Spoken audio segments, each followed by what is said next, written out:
sound of silence.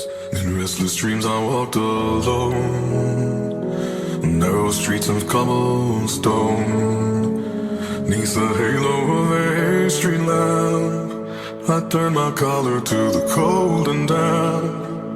When my eyes were stabbed by the flash of a neon light that split the night and touched the sound of silence.